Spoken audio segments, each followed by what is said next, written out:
Hello po, tuwing hapon, ganito naman ang aking mga ginagawa. Pagtapos ng makuha ng mga tindera yung mga tinapa, ito naman ang ating gagawin. Habang nagliligpit si Ate Iya sa baba, ipapadidehin ko ito munang dalawa.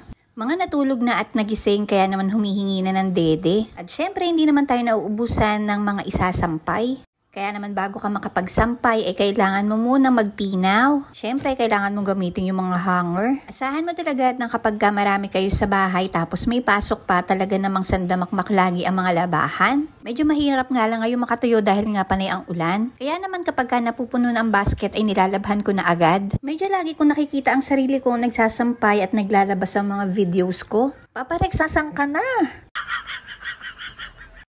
Parang napakasipag ko ngayon at hindi ka na naglalaba ah. Medyo pagod talaga si Papa Rex ngayon sa trabaho dahil pagdadating yan talagang pagod na. At dahil ayoko naman natatambakan ng labahin ginagawa ko na. Mahirap kasi na wala kang maisusuot agad dahil nga sa nag-uulan mahirap talaga makatuyo. Kaya naman hindi ko na inaantay si Papa Rex para maglaba. O diba at kasasampay ko lang at ayan na naman bumuhos na naman ang ulan. Bigla nilang dumilim at biglang umulan ng malakas pero saglit na saglit lang yan at tumigil din. Kaya naman pininaw ko naman yung mga damit sa labas para ipasok ko na lang dito sa loob para siguradong hindi na mabasa.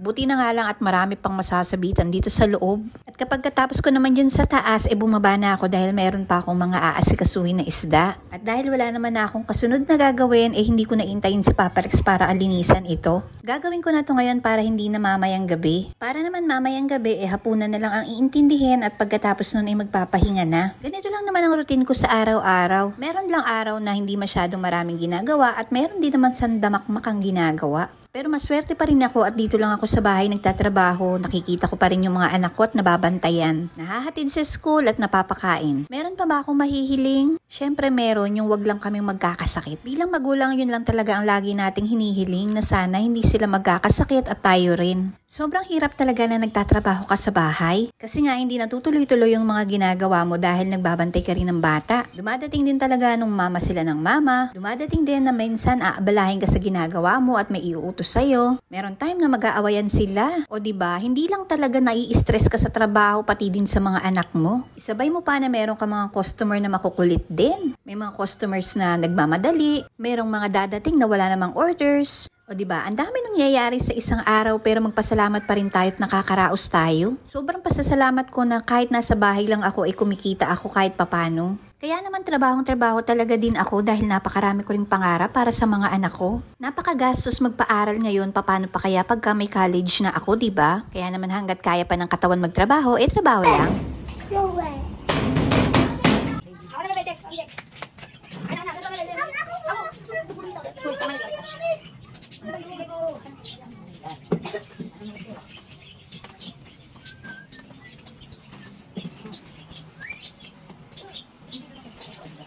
Nasa video ka, nagkagagan niya kagad. Ay, alamig! Ano ba, Jonas? Mama! Mama na! Ano yun? Ano natin? Nani? Ano tayo? Naman lang, may ibig siya?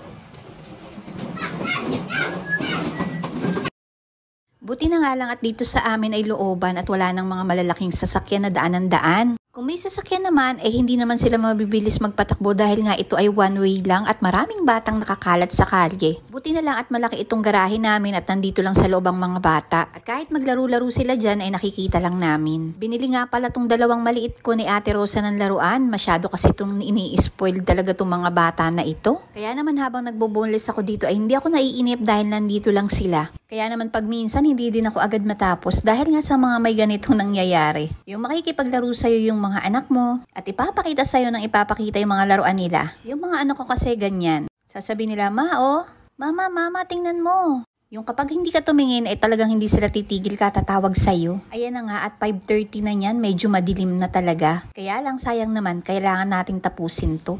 At ayan na nga, at dumilim na. Paparating na si Papa Rex niyan. Pag uwi niya, sinusundo na rin niya si John Rex.